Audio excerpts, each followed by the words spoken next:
नमस्कार दोस्तों। कल भारतीय जनता पार्टी की दिल्ली सरकार ने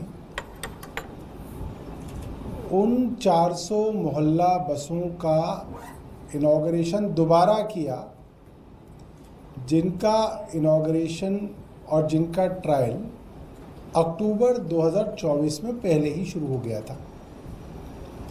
हम सब ने देखा था वो 9 मीटर की मोहल्ला बस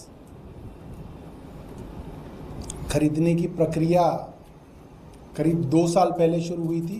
उसकी अनाउंसमेंट भी दिल्ली की सरकार ने की थी और अक्टूबर में वो सारी की सारी इलेक्ट्रिक मोहल्ला बसें दिल्ली में मौजूद थी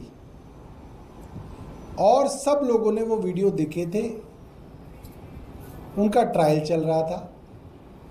सवाल ये है कि जो मोहल्ला बसें पहले से दिल्ली में मौजूद थी उन बसों का दोबारा इनॉग्रेशन करके पैसा क्यों बर्बाद किया गया। ये उसी तरीके से है जैसा कि वाटर टैंकर हर साल दिल्ली में करीब 1000 वाटर टैंकर इस्तेमाल होते हैं। 2015 से जीपीएस लगे हुए हैं उनमें।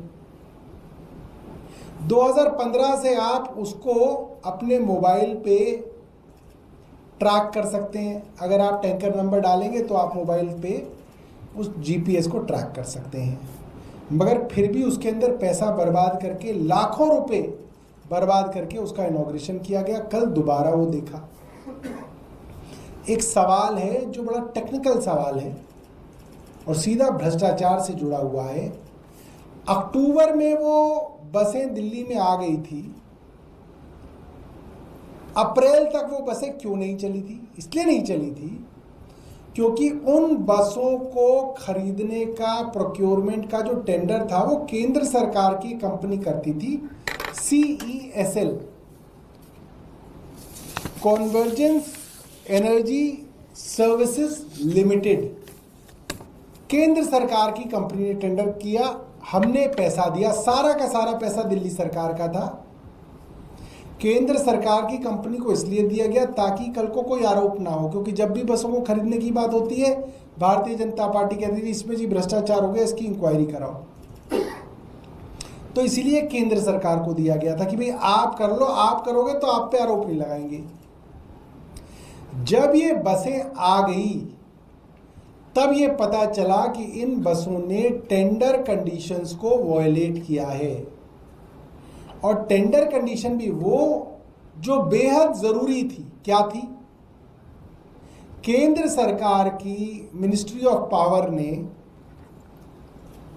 जिसके अंदर ये CESL आता है, और ministry of commerce and industries, department of promotion of industries and internal trade ने 20 जून के अंदर एक ऑर्डर निकाले।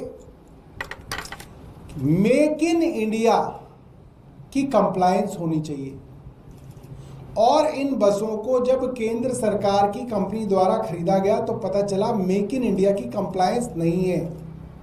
यानी कि ये बसें ये सर्टिफिकेट नहीं दे पा रही थी कि इसमें 50% कंपोनेंट मेक इन इंडिया के थ्रू आए हैं और टेंडर में ये कहा गया था कि मेक इन इंडिया होना चाहिए।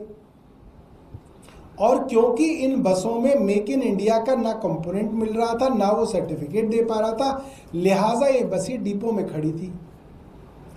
हमारा एक साधारण सा सवाल है, अगर अक्टूबर में ये मेक इन इंडिया की कंप्लायंस नहीं कर रही थी तो क्या वो अप्रैल में कर सकती है? क्या अप्रैल में इसके पुर्जे बदले गए हैं?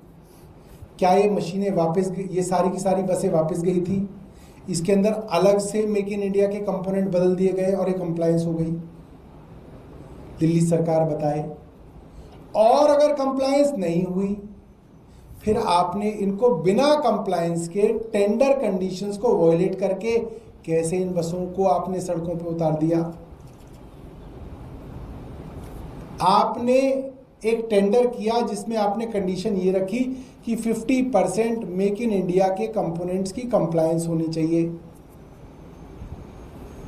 उसके अंदर आपकी कंपनियां आ गई। आने के बाद आप क्या कह सकते हो कि नहीं वो कंडीशन हम हटा सकते हैं? एक बार टेंडर हो गया तो उसके बाद तो आप कंडीशंस हटा नहीं सकते, ना कंडीशंस रिलैक्स कर सकते। तो हम चाहते हैं इसके बारे में जांच हो, क्योंकि ये संभव नहीं है कि जो बसें अक्टूबर में मेक इन इंडिया कंप्लायंस नहीं कर पा रही थी वो बसें अप्रैल में मेक इन इंडिया कंप्लायंस कैसे कर रही हैं। ऐसा प्रतीत होता है कि इसमें एक बड़ा भ्रष्टाचार हुआ है। किस स्तर पर भ्रष्टाचार हुआ है, अफसर के स्तर पे हुआ है, सरकार के स्तर पे हुआ है, हमें जानकारी नहीं है, मगर इसकी जांच होनी चाहिए। इसकी सीबीआई द्वारा इंक्वायरी होनी चाहिए, क्योंकि ये बड़ा मामला है और हजारों करोड़ रुपए का मामला है और ये सब कुछ डॉक्यूमेंटेड है। इसके अंदर कोई ये तरीका नहीं है कि आप उसको बदल दें, ये डॉक्यूमेंटेड है कि उनकी कंप्लायंस नहीं हो रही थी। मैं आपको टेंडर कंडीशन पढ़वा देता हूं। सेक्शन ए कंडीशन नंबर 11, और ये टेंडर भी केंद्र सरकार ने बनाया था। Scanned copy to be uploaded, certificate regarding declaration of local content as per the format in an attachment number 12, ये इसकी प्री कंडीशन है। और ये अटैचमेंट नंबर 12 है, certificate regarding declaration of local content. ये सर्टिफिकेट देना है मैन्युफैक्चरर को यानी कि वेंडर को, और ये देना है CESL को, कन्वर्जेंस एनर्जी सर्विसेज लिमिटेड, जो एक 100% सब्सिडरी है EESL की, और EESL department of power government of India की है। तो हम ये जानना चाहते हैं कि ये मेक इन इंडिया कंप्लायंस, ये सर्टिफिकेट कैसे इसका 6 महीने में बन गया और किस किस आदमी की कलाकारी से ये सर्टिफिकेट बना है। बहुत बहुत धन्यवाद। आपके पास कोई प्रश्न हो? इसमें समस्या किस लेवल पे आ रही है? क्या आप लोगों को लग रहा है उस वक्त policy EESL department of power government of India की है? तो हम ये जानना चाहते हैं कि ये मेक इन इंडिया कंप्लायंस, ये सर्टिफिकेट कैसे इसका 6 महीने में बन गया और किस किस आदमी की कलाकारी से ये सर्टिफिकेट बना है। बहुत बहुत धन्यवाद। आपके पास कोई प्रश्न हो?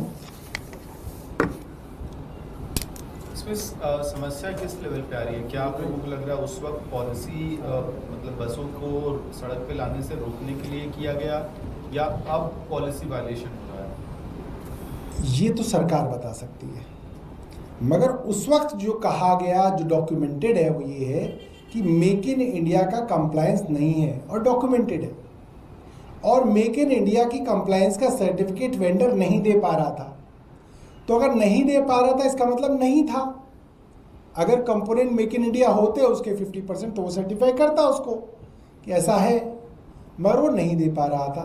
तो हम ये जानना चाहते हैं कि अब ऐसा क्या हुआ, क्या अब हो गया वो कंप्लायंट, या अभी भी नहीं है मगर सड़कों पे उतार दिया गया? अगर ऐसा है तो टेंडर कंडीशन कैसे वॉयलेट हुई और किस अफसर की कलम से ये टेंडर कंडीशन वॉयलेट हुई, ये हम जानना चाहेंगे। सारी 400 बसें उसी दौर की आपने? सारी की सारी 400 बसें 100% जो पैसा है वो दिल्ली की चुनी हुई सरकार का है, इसमें केंद्र सरकार का पैसा नहीं है। और क्योंकि केंद्र सरकार की कंपनी का काम टेंडर कर रहा था, हमने उनको कहा था कि आप कर दीजिए, तो उन्होंने किया है, और CESL करके कंपनी ने किया है। आपने कब खरीदा था सर बस? ये देखिए, ये तो शुरुआत तो जो है, जैसे मैं आपको बताऊं, कब डिलीवर हुई? ये मुझे लग रहा है अक्टूबर में, सितंबर अक्टूबर में हुई होगी डिलीवर, क्योंकि ये जो टेंडर का जो डॉक्यूमेंट है ये तो 21/9/2022 का है। जो NIT आई थी, जो invitation of notice for invitation of tender था NIT, ये 21/9/2022 की है। तो मुझे लगता है जनरली तो दो साल के करीब लगते हैं इसके अंदर, क्योंकि जनरली वेंडर्स इसको मेक टू ऑर्डर करते हैं, ऑफ द शेल्फ नहीं होती है, ये ऑर्डर पे बनती है। ठीक है जी। इसके अलावा एक और सवाल है, कल चरणजीत सिंह चन्नी जो पंजाब के सांसद हैं, पूर्व मुख्यमंत्री रहे पंजाब के, उन्होंने बयान देते हुए कि सरकार को एक डिसाइसिव एक्शन लेना चाहिए पहलगाम अटैक के खिलाफ, पाकिस्तान के खिलाफ, ये तक कह दिया कि अभी तक सर्जिकल स्ट्राइक का कोई प्रूफ सरकार ने नहीं दिया है, उसको लेकर बीजेपी अब कांग्रेस पे और विपक्षी दलों पे हमलावर। देखिए, भारतीय जनता पार्टी की हालत तो इस वक्त ऑलमोस्ट आईसीयू जैसी है। क्यों है? जिस दिन से हमला हुआ, भारतीय जनता पार्टी ने तमाम मार्केट एसोसिएशन द्वारा जो है इसके अंदर कैंडल वॉक करवाए, जगह जगह धरने करवाए, पाकिस्तान मुर्दाबाद के नारे लगाए, और पूरे देश के अंदर एक तो टेलीविजन चैनल के एंकर के पीछे से जो है एयरक्राफ्ट निकल रहे हैं, टैंक निकल रहा है घूम घूम के स्टूडियो में, और पूरा माहौल ऐसा बनाया गया कि जैसे कल ही जो है पाकिस्तान पे मोदी जी कूच कर देंगे। बोला गया कि सुबह बहुत बड़ी मीटिंग होगी, सुबह बोला गया कि पाकिस्तान सारी रात सोया नहीं। अब मुझे नहीं पता पाकिस्तान सोया नहीं सोया, मगर कई टीवी के एंकर नहीं सोए रात भर सूट पहन के वो बैठे रहे कि पता नहीं कब जो है वॉर डिक्लेयर हो जाए, और रात को ही स्टूडियो में बैठ के जो है, क्योंकि आधी लड़ाई तो स्टूडियो से लड़ते हैं वो बेचारे सूट पहन के बैठे रहे, कई लोगों ने मुझे बताया। फिर बोला गया सुबह 11 बजे वाली मीटिंग के अंदर डिसाइड होगा, 11 भी बज गए, उसमें भी कुछ नहीं हुआ। फिर बोले आज 4 मीटिंगें की जाएंगी, लगातार प्रधानमंत्री मीटिंग पे मीटिंग कर रहे हैं। हमने कहा कि भाई प्रधानमंत्री बताते कि अब जो है सही मौका है, अब आप हवाई जहाज उड़ा लो, अब जो है रडार नहीं दिखेगी, क्योंकि मेन सलाहकार तो प्रधानमंत्री हैं, सुरक्षा के मेन विशेषज्ञ प्रधानमंत्री जी हैं। तो हमें लगा हो सकता है वो उनको थोड़ा सिखा पढ़ा रहे हो कि भाई कैसे उड़ाना है, कब उड़ाना है, सब जो है प्रधानमंत्री उनको थोड़ा सा ट्रेन कर रहे हो। फिर 4 बज गए, कहा गया 4 बजे एक बहुत बड़ी जो है अनाउंसमेंट होने वाली है। फिर एंकर तैयार टाई वाई पहन के, और 4 बजे जो है मेरे खुद के कमरे में जो टीवी लगा हुआ था वहां पे 2-3 बेचारे पत्रकार बैठे, भैया लगाओ इसको, टीवी को ऑन करो, इसकी आवाज़ तेज करो, आवाज़ भी तेज की, और उस पर अश्विनी वैष्णव गन्ने के दाम के बारे में बता रहे थे। मैंने लगा यार ये क्या हो गया है, ये क्या गलत चैनल लग गया, क्या हो गया। फिर देखा कि नहीं, अश्विनी वैष्णव वाकई में ही गन्ने के दामों के बारे में जो है चर्चा कर रहे हैं।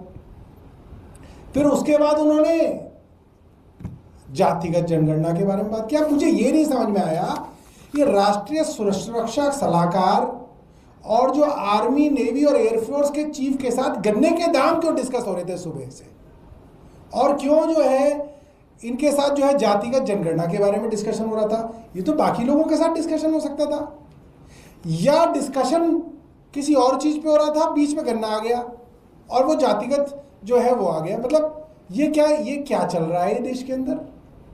आप किसको बेवकूफ बना रहे हैं?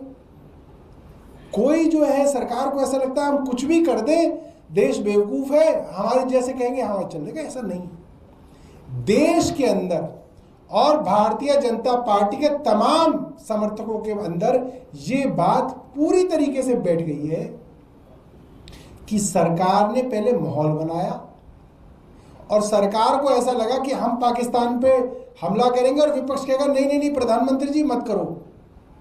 विपक्ष ने कहा प्रधानमंत्री जी कल नहीं आज करो, अभी करो, हमें क्या फर्क पड़ता है। सबने कहा करो, मस्जिदों से जो है अनाउंसमेंट हुई कि जी बिल्कुल करो, प्रधानमंत्री जी आगे बढ़ो, हम आपके साथ हैं। उन्होंने कहा तो माहौल ही नहीं बन रहा। तो जो है राजनीति के उद्देश्य से जो है इस तरीके की देश की सिक्योरिटी के साथ जो खिलवाड़ भारतीय जनता पार्टी कर रही है, ये हास्यास्पद है और ये बहुत जो है निंदा का विषय है। इस तरीके की चीज़ों को भारतीय जनता पार्टी को नहीं करना चाहिए। अब वो चन्नी जी ने बयान दे दिया, अब वो चन्नी के बयान को लेकर कूद रहे कि चलो कुछ तो मिला हमें। 3 दिन से बेचारे छिपे बैठे थे, ट्विटर पे आ ही नहीं रहे थे घूम घूम के। अब वो चन्नी का बयान मिल गया तो वो कूद रहे कि चन्नी का बयान तो मिला हमें। मैंने पहले ही कहा कांग्रेस के अंदर हर जगह इस तरीके के नेता होते हैं जो कोई लूज बॉल इनको फेंकते हैं कि भाई मारो छक्का, लूज बॉल फेंक रहे हैं। अभी 2 दिन पहले भी लूज बॉल फेंकी, वो भी कांग्रेस की तरफ से फेंकी गई। क्यों भाई, आपकी तरफ से लूज बॉल क्यों फेंकी जाती है जो भारतीय जनता पार्टी छक्का मारे? क्या आपका मतलब, आपका क्या है इसमें? ये भी मतलब कि बहुत जो है हमारे लिए जिज्ञासा की बात है कि बार बार कांग्रेस की तरफ से लूज बॉल प्रधानमंत्री जी को दी जाती है।